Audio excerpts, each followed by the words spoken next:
સાબરકાંઠામાં લાંબા વિરામ બાદ વરસાદી માહોલ જામ્યો। ગાજવીજ અને પવન સાથે વરસાદ વરસ્યો।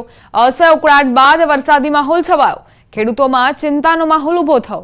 હિંમતનગરના હડિયોલ, ગઢોડા, આકોદરા, કેસરપુરા સહિતના ગામડાઓમાં વરસાદ વરસ્યો હતો।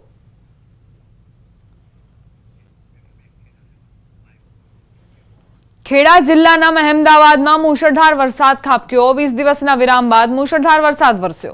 વીજળીના કડાકા ભડાકા સાથે વરસાદનું આગમન।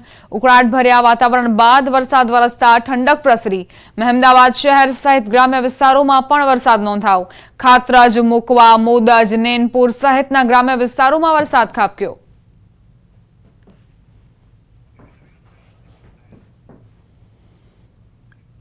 સમાચાર અમદાવાદથી પ્રાપ્ત થઈ રહ્યા છે। પ્રહલાદનગરમાં વરસાદ વરસ્યો છે। પવન સાથે વરસાદી માહોલ જામ્યો।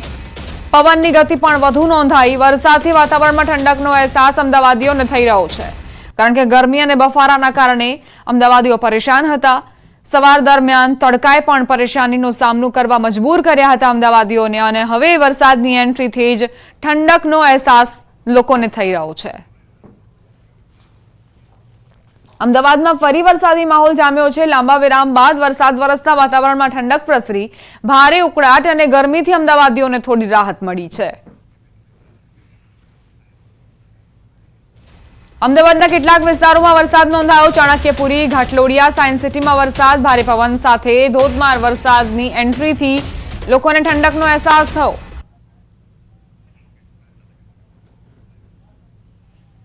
અમદાવાદના ઓઢવમાં ભારે પવન સાથે ધોધમાર વરસાદ વરસ્યો હતો। આકાશમાં કાળા ડિબાંગ વાદળો ઘેરાયા અને ત્યારબાદ મેઘરાજાએ રી એન્ટ્રી કરી।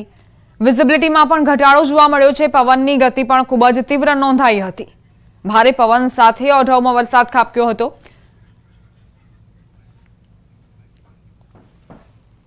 હવે વાત કરીએ સાણંદની, જ્યાં ગ્રામ્ય વિસ્તારમાં વરસાદી માહોલ સર્જાયો। લાંબા વિરામ બાદ હવામાન વિભાગની આગાહી પ્રમાણે જ ધીમી ધારે વરસાદ વરસ્યો। સાણંદના ગ્રામ્ય પંથકમાં સતત વરસાદથી પાણી જ પાણી નજરે પડી રહ્યા છે। રાજ્યમાં ભારેથી અતિભારે વરસાદનું એલર્ટ છે। અતિભારે વરસાદથી પૂરની સ્થિતિ સર્જાવાની સંભાવના। રાજ્યના 9 જિલ્લામાં પૂરના એંધાણ। વડોદરા પર ફરી પૂરનો ખતરો તોળાઈ રહ્યો છે। ભરૂચ, દાહોદ, નર્મદામાં પૂરનું જોખમ।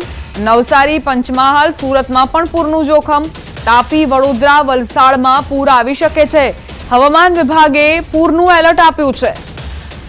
તો ફરી એક ચિંતાના સમાચાર પ્રાપ્ત થઈ રહ્યા છે, કારણ કે ઘણા એવા જિલ્લાઓ છે જ્યાં પૂરનો ખતરો તોડાઈ રહ્યો છે।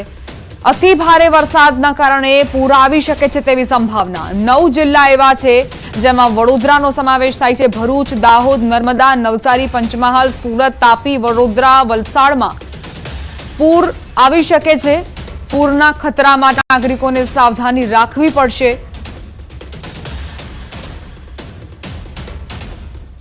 વરસાદને લઈને હવામાન વિભાગની આગાહી। આગામી 5 દિવસ ભારેથી અતિભારે વરસાદ પડશે। દક્ષિણ ગુજરાતમાં ભારેથી અતિભારે વરસાદની સંભાવના। વલસાડ, દમણ, ડાંગ, સુરત, નવસારીમાં આગાહી। તાપી, ગીર સોમનાથમાં પણ વરસાદ ખાબકશે। 30 થી 40 કિલોમીટરની ઝડપે પવન ફૂંકાશે।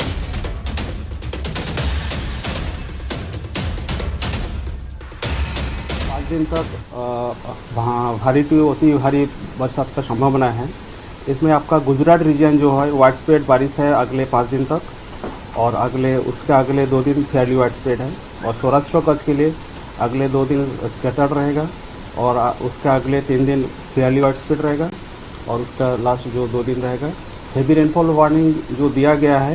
इसमें गुजरात रीजन में D1 में heavy to very heavy, D2 में भी very heavy to very heavy. इसमें मेनली जो साउदर्न दक्षिण क्षेत्रीय है गुजरात की, उसमें ये बारिश होने का संभावना है। સુરતના પાંડેસરાના ગાંધી કુટીર પાસે ખાડીના રોડ પર પાણી ફરી વળ્યા છે, જેના કારણે લોકોને પારાવાર મુશ્કેલીનો સામનો કરવો પડ્યો। લોકોના વાહનો પણ ખોટકાઈ ગયા। આખા વ્હીલ તો ડૂબેલા છે જ, પરંતુ હેન્ડલ સુધી પણ જાણે કે પાણી આવતું હોય તેવી સ્થિતિનું નિર્માણ થયું છે। પાંડેસરા ગાંધી કુટીર પાસે કઈ રીતે ખસ્તા હાલ થયા છે રોડ રસ્તાના, તેની તસવીરો જુઓ। આ વાહન ચાલક જેમણે સાહસ કર્યું અને ત્યારબાદ કઈ રીતે મુશ્કેલીનો સામનો તેઓ કરી રહ્યા છે તે આપ જુઓ। આખે આખું જાણે કે વ્હીકલ પાણીની અંદર ડૂબેલું છે, જળ સમાધિ તેણે લઈ લીધી છે, પરંતુ યેન કેન પ્રકારે આ જે ચાલક છે તે અહીંથી પસાર થવા માટે મજબૂર છે। કોઈ તો તેમણે તોડ કરવો પડશે, કોઈ તો ઉકેલ લાવવો પડશે, જેથી આ રસ્તા પરથી તેઓ પસાર થઈ જાય અને પોતાના ઘર સુધી પહોંચી શકે। પાણીમાં વાહન ચાલકો કઈ રીતે ફસાયા છે તે જુઓ। હેડલાઇટ ચાલુ રાખીને આ વાહન ચાલક અહીંથી પસાર થઈ રહ્યા છે। કમર સુધીના આ પાણી વહી રહ્યા છે અને તેમાંથી વાહન પસાર કરવું મુશ્કેલ।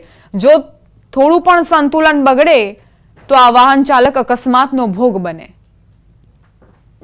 2 ઇંચ વરસાદ શું વરસ્યો? સુરતના આવા ખસ્તા હાલ થયા છે, જ્યાં નજર કરો ત્યાં પાણી જ પાણી જોવા મળી રહ્યા છે।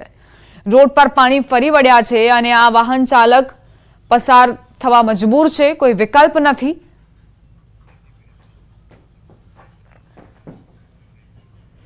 રાજ્ય સરકારે ખેડૂતોના હિતમાં મહત્વનો નિર્ણય કર્યો। મગફળી સહિતના પાકને પિયત મળી શકે તે માટે સરકાર 10 કલાક વીજળી આપશે। સૌરાષ્ટ્ર અને કચ્છ જિલ્લામાં મગફળી અને અન્ય પાકોને બચાવવા ખેતી માટે ખેતીવાડીના દરેક ગ્રુપને 10 કલાક વીજળી અપાશે। ઉર્જા મંત્રી કનુભાઈ દેસાઈએ આ જાહેરાત કરી। જે વિસ્તારમાં પાણીની તંગી છે અને પશુઓને લઈ ડર છે તેવા વિસ્તારોમાં વધુ વીજળી અપાશે। મુખ્યમંત્રીને રજૂઆત કરીને જીઆરસી ઓર્ડર લીધો છે।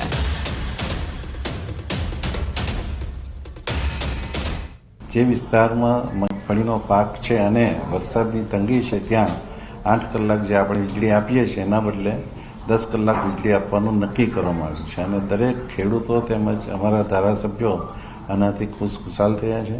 જે વિસ્તારમાં હજી પણ વીજળીની તંગીના લીધે કે પાણીની તંગીના લીધે પાકને નુકસાન નહીં થાય એ જોવાની જવાબદારી પણ સરકારે નક્કી કરી છે। જામજોધપુર, માણાવદર, વંથલી, મેદરડા, કેશોદ, માંગરોળ, માળિયાહાટીના તાલુકા તેમજ આખો કચ્છ જિલ્લો જ્યાં મગફળી અને બીજા પાકો માટે સતત પાણીની જરૂર હોવાથી વીજળીનો વપરાશ વધારવા માટે આ એક આયોજન કરવામાં આવ્યું છે। ઉભા પાકને બચાવવા જરૂર જણાય ત્યારે મોંઘા ભાવના ગેસ એકમોમાંથી પણ વીજળી અપાશે। કેન્દ્રીય ક્ષેત્રના જનરેટિંગ સ્ટેશન, એક્સચેન્જ અને રિયલ ટાઈમ માર્કેટમાંથી મોંઘા ભાવે વીજળીની ખરીદી કરીને ખેતીવાડી ક્ષેત્રે 10 કલાક વીજળી પૂરી પાડવામાં આવશે। દરેકને 10 કલાકની વીજળી 10 દિવસ માટે આપવાનું નક્કી કર્યું છે અને વધારે જરૂર પડશે તો એનો પણ નિર્ણય કરવામાં આવશે। આ વીજળી માટે આપણે અગાઉનું પ્લાનિંગ કરેલું હતું। આપણે ગેસ પણ સ્ટોકમાં રાખેલો હતો।